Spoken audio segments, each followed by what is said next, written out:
आसान है। Please sir. Mentally strong कैसे होते हैं और मेंटली स्ट्रांग होने का मतलब क्या है, ये हमको मिल करके आज फाइंड आउट करना है। पहले ये देखना है कि फिजिकली स्ट्रांग होने का मतलब क्या। सर फिजिकली स्ट्रांग को कह सकते हैं कि जिसके पास स्ट्रेंथ, स्टेमिना और एंड्योरेंस तीनों हो तो उसे फिजिकली फिट कहते हैं। Excellent point, let's give big hand for him.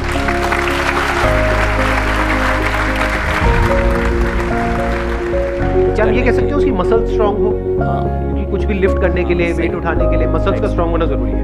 Muscles weak होंगी तो आप नहीं कर पाओगे, है ना। जो ओवरऑल स्ट्रक्चर है उसमें बोन्स भी आ गई, मसल्स भी आ गई, वो स्ट्रांग होनी चाहिए, उसको हम फिजिकल स्ट्रेंथ बोल सकते हैं। अभी यही फंडे जो हम फिजिकल में देख रहे हैं, इसी को मेंटली देख करके और फिर समझने की कोशिश करेंगे स्टेप बाय स्टेप। उसका मतलब क्या? फिजिकल स्टेमिना तो हमको समझ आता है कि फिजिकली हम जल्दी ना थके। कोई बंदा है उसने थोड़ा बहुत काम किया एकदम से थक गया, उसको लोग फिजिकली स्ट्रांग नहीं है। जैसे बहुत लोग होते हैं, जैसे ही अपनी फिजिकल ट्रेनिंग करते हैं, कुछ भी करते हैं, हल्का सा भी दर्द होता है तो छोड़ देते हैं, छुई मुई टाइप। थोड़ा दर्द हो रहा है, भाई दर्द नहीं होगा तो बनेगी कैसे, है ना। तो हल्का सा भी कुछ होता है तो छोड़ देते हैं, एंड्योर नहीं कर पाते हैं पेन को। तो पेन को एंड्योर करने की जितनी हमारे अंदर पावर है उसको हम एंड्योरेंस बोलते हैं। सर मेरे हिसाब से फिजिकली स्ट्रांग होने का मतलब ये है कि सबसे बड़ी चीज़ ये है कि बीमारियों से दूर होना चाहिए उसे। अगर मतलब कई बार ऐसा होता है कि हमें फिजिकली स्ट्रांग दिख रहा है पर्सन, बट वो होता नहीं है। यानी कि एक बंदा हो सकता है वो फिजिकली हमको स्ट्रांग बाहर से दिख रहा हो और वेट भी बहुत अच्छा लिफ्ट कर रहा हो, और लेकिन उसकी इम्यूनिटी वीक हो। Yes sir. तो हम कह सकते हैं अंदर से वो बंदा कितना स्ट्रांग है। यानी कि जो भी डिजीजेस है, मतलब जो भी बीमारियां हैं, उनसे लड़ने की उसके अंदर कितनी पावर है उसकी बॉडी के अंदर। Yes sir. एक तो फिजिकल पावर, एक है उसकी इम्यूनिटी हम बोल सकते हैं। Yes sir. अब एक एक करके इन पॉइंट को देखते हैं कि मेंटल स्ट्रेंथ में किस तरीके से हम अप्लाई कर सकते हैं। सबसे पहले बात हमने करी फिजिकली स्ट्रांग होने का मतलब क्या? स्ट्रेंथ। मतलब आप कह लो वेट उठाना है।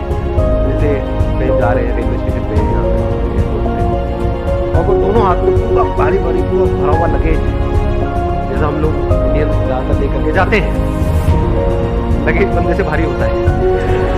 सही है नहीं है? 3-3 बंदे बैठ बैठ करके उसको पैक कर रहे होते हैं घर पे। माँ चढ़ी होती है, साथ में बच्चे भी, बेटा तू भी आ जा, तू भी आ जा। अरे तू क्या देगा, इधर बैठ। सारे बैठे हुए हैं और उसको बंद कर रहे हैं, फिर उसको उठा रहे हैं, है ना।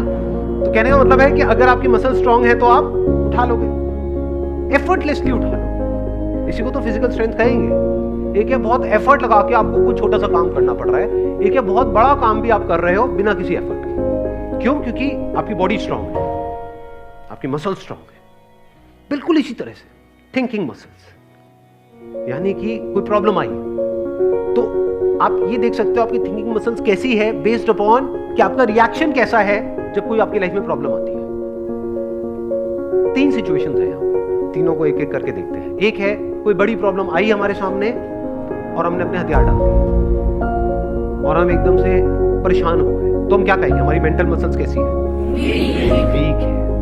मतलब बिल्कुल ऐसा हो गया कि लगेज थोड़ा सा भारी है तो लगेज भारी है, मैं नहीं उठाऊंगा। अरे भाई अपने आप को स्ट्रांग कर, मैं आगे ट्रैवल नहीं करूंगा। क्यों? क्योंकि लगेज भारी है, मैं तो यही रहूंगा, बस स्टैंड पे ही रहूंगा, मैं नहीं जाऊंगा। आप हंस रहे हो, लेकिन ऐसे हम करते हैं लाइफ में। कोई बड़ी प्रॉब्लम आई तो हम क्या करते हैं? अपने हथियार डाल देते हैं, मतलब वी गिव अप, फेस ही नहीं करते हैं उस प्रॉब्लम। ऐसी कोई प्रॉब्लम नहीं है जिसका सोल्यूशन ना हो। प्रॉब्लम है तो सोल्यूशन भी है, और सोल्यूशन तक पहुंचने के लिए we need thinking muscles. We need to think in the right direction. और ये राइट डायरेक्शन और रॉन्ग डायरेक्शन क्या है? राइट डायरेक्शन मतलब solution oriented approach, wrong direction मतलब प्रॉब्लम ओरिएंटेड अप्रोच। कि हम प्रॉब्लम में ही जाकर के स्टक हो गए, उससे आगे बढ़ ही नहीं रहा है। इसको हम कह सकते हैं मेंटली हमारी जो मसल है वीक है, मेंटली हम वीक है। दूसरा सिनेरियो क्या है? कोई प्रॉब्लम आई, सब लड़े, और लड़ने के बाद में बहुत एफर्ट लगा, बहुत दिमाग लगाया, बहुत मेहनत करी, लड़े और जीत गए। मतलब उस प्रॉब्लम का हमने सॉल्यूशन निकाल दिया। क्या हम कह सकते हैं कि आप मेंटली बहुत स्ट्रांग हो? नो। व्हाई? एग्जैक्टली बिकॉज आपको बहुत एफर्ट लगाना पड़ रहा है। समझ गए ना? हाँ, जैसे कोई बैग उठाना है तो बहुत एफर्ट लगाना पड़ रहा है, ये दोनों हाथ लगा दिए और ये घसीट घसीट के जा रहे हो, पहुंच गए, कह रहे हो हाँ मैं तो ये, मैं तो वो। भाई कुछ नहीं, तेरी कमर में लचक आ चुकी है। The second scenario is better than the first scenario, but not as good as the third scenario. Third scenario क्या है? बड़ी से बड़ी भी कोई प्रॉब्लम आई हमारी लाइफ, हम पहले ही उसके लिए तैयार थे और ऐसे सोल्यूशन थे।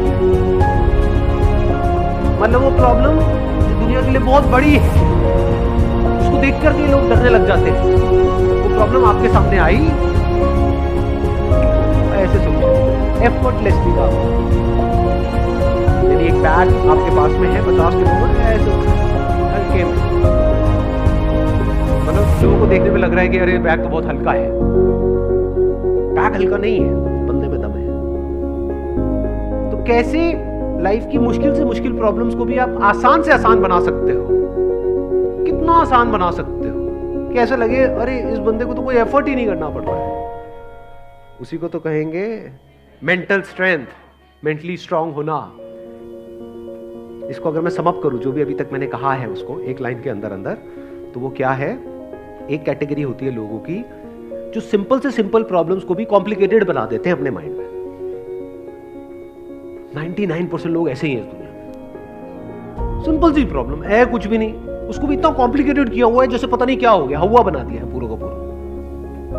और दूसरी कैटेगरी होती है लोगों की, ऐसे बहुत कम लोग होते हैं, वही होते हैं जिन्होंने एक्चुअल में काम किया होता है अपनी मेंटल मसल्स के ऊपर। वो कौन होते हैं? जो कॉम्प्लिकेटेड से कॉम्प्लिकेटेड प्रॉब्लम्स होती हैं उनके सामने, जिसको देख करके ही बंदा कहे अरे यार ये तो बहुत कॉम्प्लिकेटेड है, उसको भी सिंपल बना देते हैं।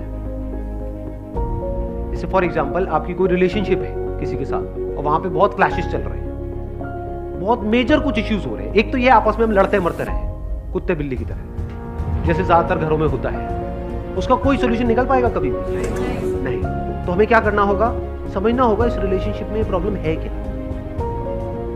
अज्यूम नहीं करना है पहले से कि प्रॉब्लम उसमें है या प्रॉब्लम मुझ में ही है। ये भी एक विक्टिम मेंटालिटी होती है, मेरे में ही कमी है, वो तो सब सही है बस मेरे में ही कमी है। ये भी बड़ी गंदी मेंटालिटी होती है। विक्टिम मेंटालिटी या फिर तुझ में प्रॉब्लम है, मैं सही हूं तू गलत है। तो पर्सन को ना देखा जाए कि वो या वो, प्रॉब्लम को समझा जाए। प्रॉब्लम एग्जैक्टली क्या हो रही है रिलेशनशिप, वो जो क्लैश हो रही है उसकी जड़ क्या है, उसका कॉज क्या है। अगर वो हमको समझ आ जाता है बारीकी से, तो क्या वो प्रॉब्लम जड़ से ठीक नहीं हो जाती? और अगर हम उसको ना समझे और ऊपर ऊपर से ठीक करने की कोशिश करें, क्या वो कभी भी ठीक हो सकती है? कोई भी मिल करके क्या उसको ठीक करवा सकता है उस प्रॉब्लम को? जैसे दो लोगों के बीच में प्रॉब्लम हो रही है, कोई तीसरा आ जाए उनके बीच में मीडिएटर बन करके, मैं सॉल्व करवा दूंगा तुम्हारी प्रॉब्लम, तो कुछ देर के लिए तो वो समझौता करा सकता है। लेकिन अगर परमानेंट उसका सोल्यूशन चाहिए तो वो कैसे होगा? या तो दोनों को या दोनों में से किसी एक को बारीकी से समझना होगा नेचर ऑफ प्रॉब्लम क्या है। That would be very simple. समझ गए? मतलब लगता क्या है, ये स्पेशली जो रिलेशनशिप्स की जो प्रॉब्लम्स होती है वो बहुत ही कॉम्प्लिकेटेड होती है, एक्सट्रीमली कॉम्प्लिकेटेड। समझ ही नहीं आ रहा था क्या करें क्या ना करें। कई बार होता है कि बहुत ही सिंपल होता है उसका सोल्यूशन। अगर मान लो मेरी किसी के साथ में रिलेशनशिप है, उसमें कोई प्रॉब्लम हो रही है, तो उसको बारीकी से ऑब्जर्व किया, अच्छा प्रॉब्लम हो क्यों रही है और इतनी बड़ी प्रॉब्लम क्यों हो रही है, उसकी जड़ क्या है। तो जब जड़ तक गया तो मैंने देखा कि अच्छा मैं कुछ इस तरह से बोलता हूं जहां से पूरा खेल शुरू होता है। अगर मैं ये ना बोलूं तो, और इसकी जगह ये बोल दूं तो क्या खेल अलग डायरेक्शन में नहीं चला जाएगा? दोनों का अंडरस्टैंडिंग होना बहुत जरूरी है। आप कह रहे हो दोनों की अंडरस्टैंडिंग होना बहुत जरूरी है। हाँ जी सर। ध्यान से समझना, अब ये प्रॉब्लम ओरिएंटेड अप्रोच है, सॉल्यूशन ओरिएंटेड अप्रोच है।